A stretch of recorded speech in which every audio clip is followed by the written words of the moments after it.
Bismillahirrahmanirrahim. Assalamualaikum warahmatullahi wabarakatuh. Alhamdulillah, pada hari ini Angkasa Nasional Berjasa telah mengadakan satu sidang Angkasa Nasional di mana berlakunya perubahan Ketua Pemuda Berjasa daripada Ustaz Fahmi Bazlan kepada Saudara Azriq Rosman. Peralihan ini menjadikan Ustaz Fahmi Bazlan menjadi pengarah kepada Majlis Keterjaminan Makanan Berjasa. Oleh demikian, kita akan adakan sidang media berjasa yang akan dikendalikan oleh Saudara Azriq Rosman.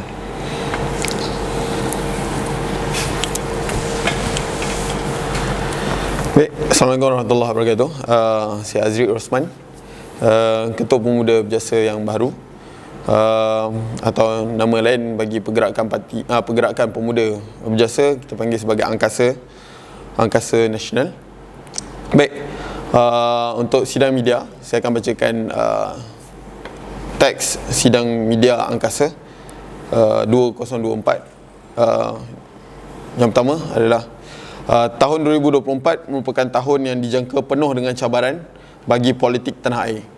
Banyak ketidakseimbangan sedang berlaku dalam negara, termasuklah berkaitan dengan ekonomi dan politik. Anak muda khususnya sangat merasai keperitan dan dengan keadaan semasa negara. Keadaan ini menyebabkan negara ini ketandusan kepimpinan muda, sedangkan negara ini mempunyai pelbagai potensi yang cukup besar, namun ia terbatas disebabkan kerakusan ahli-ahli politik yang sedia ada. Jadi kami di Angkatan Pemuda Berjasa Angkasa menjangkakan akan berlaku lebih banyak anasir-anasir yang kurang menyenangkan daripada pihak yang tidak bertanggungjawab untuk melupuskan kepentingan Melayu Islam terutamanya. Sudah bertahun nasib orang Melayu masih kurang terbela. Orang Melayu masih lagi belum mampu mandiri kerana telah lama dididik oleh penjajah dan juga politician Melayu untuk sentiasa bergantung kepada orang lain. Jadi atas dasar itu, sidang Angkasa telah bersetuju dan komited akan memfokuskan kepada 3 gerak kerja utama sepanjang 2024 ini. Yang pertamanya adalah pembangunan belia yang berimpak komuniti, berkaitan dengan bagaimana kita nak melahirkan lebih ramai pemimpin-pemimpin muda yang mampu untuk memberi impak positif kepada komuniti-komuniti. Yang keduanya untuk melahirkan satu komuniti yang ada kemandirian, dan kemandirian ini mampu untuk membela nasib-nasib orang Melayu daripada terus tertindas. Dan yang ketiga, kita ingin tegas untuk mempertahankan isu berkaitan dengan kepentingan Melayu Islam berdasarkan kepada perlembagaan.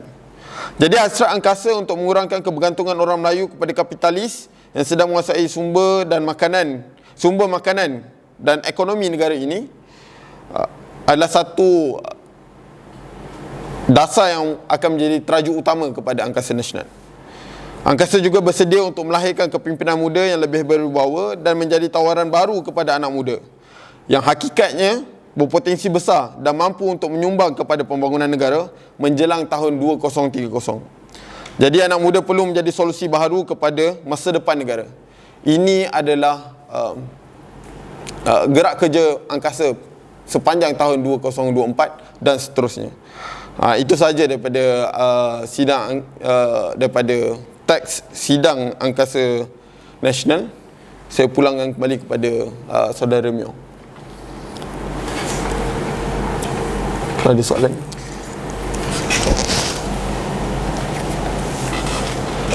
Baik, terima kasih Saudara Azriq Rosman.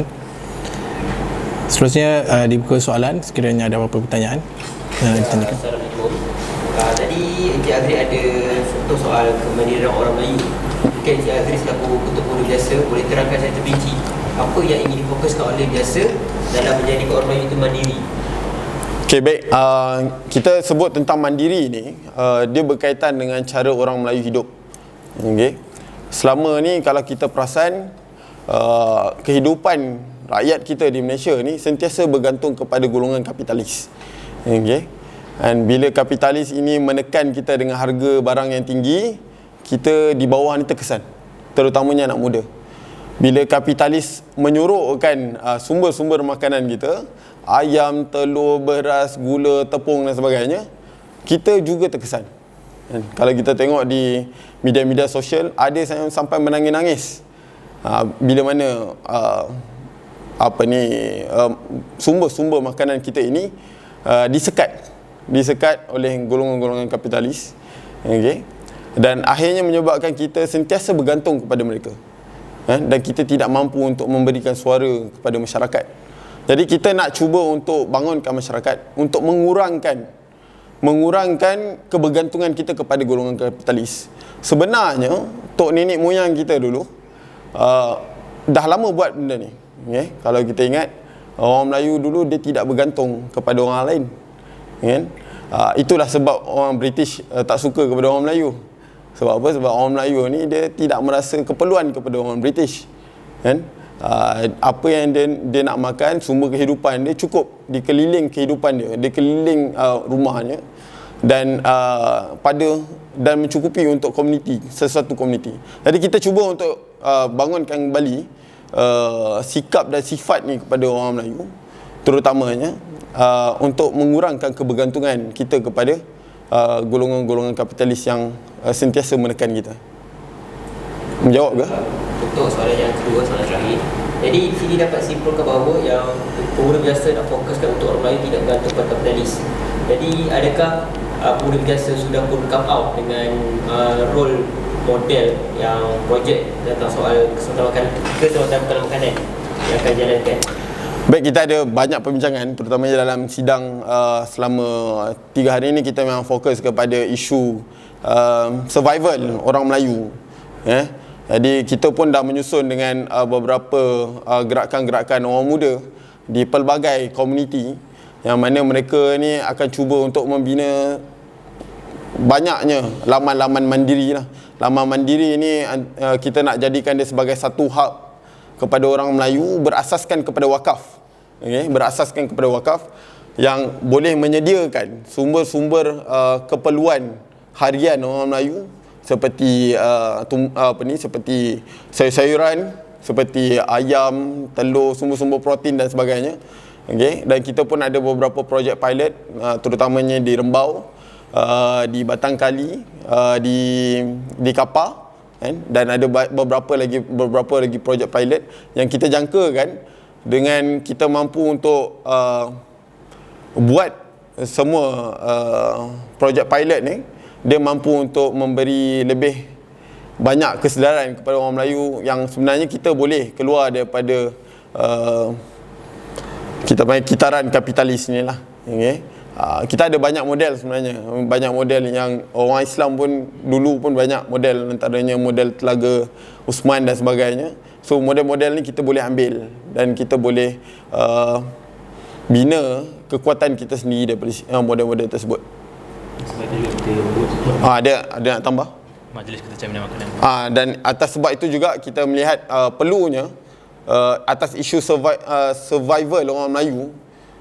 Jadi kita di peringkat MKT, saya bercakap dalam kapasiti MKT berjasa, di peringkat MKT juga kita melihat secara serius dan akhirnya kita terpaksa melepaskan Ketua Pemuda Berjasa Ustaz Fahmi Bazlan untuk menerajui satu majlis tindakan keterjaminan makanan. Mungkin nanti Ustaz Fahmi Bazlan boleh terangkan sikit gerak kerja yang telah dirancang untuk majlis keterjaminan makanan lah, dan apa direction yang kita ni, boleh Ustaz?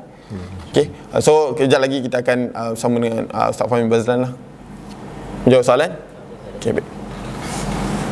Okay. Bismillahirrahmanirrahim. Assalamualaikum warahmatullahi taala wabarakatuh. Kita bercakap dengan lantang sekali isu keterjaminan makanan ini, tetapi itu hanya sekadar berlega di kalangan ahli politik yang mungkin hanya mementingkan politik itu hanya sekadar survival mereka untuk cari makan, sehingga mereka menyelamatkan taikun-taikun dan tidak ikhlas dan benar dalam gerak kerja untuk memastikan rakyat mendapat makanan yang cukup lah. Jadi isu keterjaminan makanan ini seolah-olah tidak selesai. Jadi kami di Berjasa, Angkatan Pemuda Berjasa rasa terpanggil untuk kita mengepalai perjuangan ini. kita lihat ramai tokoh-tokoh usahawan anak muda yang sudah mula muncul, tetapi mereka berdepan dengan pelbagai ancaman lah. Jadi kami melihat dengan serius supaya mereka ini dikumpulkan. Mungkin di bawah inisiatif ini mereka boleh dikumpulkan dan kita gerakkan dengan lebih tersusun bagaimana daripada starting produk sehingga end produk kita boleh menyediakan satu bentuk model lah, model yang mereka boleh menanam, mereka boleh menternak dan mereka boleh menjual hasil-hasil pertanian mereka dengan baik, dan seterusnya ia boleh dihasilkan secara komersial dan standard untuk pengeluaran besar ladang kan, yang bukan sekadar di dalam komuniti tetapi ke peringkat mungkin kita boleh buat secara skala besar-besaran lah, dan untuk kita menggantikan kekurangan dan juga bekalan makanan yang ada. Saya bagi sikit saja minimum apa yang kita boleh tengok. Sebenarnya kapitalis ni dia pegang kita dengan berbagai cara lah. Kalau di dalam makanan, industri makanan, kalau pertanian maksudnya mereka yang mencipta baja kimia dan sebagainya, mereka yang menciptakan penyakit cengkam kita selama ini sehingga kita tak mampu untuk berdikari mandiri, dan kita akan mulakan sesegera mungkin akan datang ini sedikit pertemuan dan juga sidang lah berkenaan dengan keterjaminan makanan ini. Saya itu saja sedikit daripada saya, wallahu a'lam.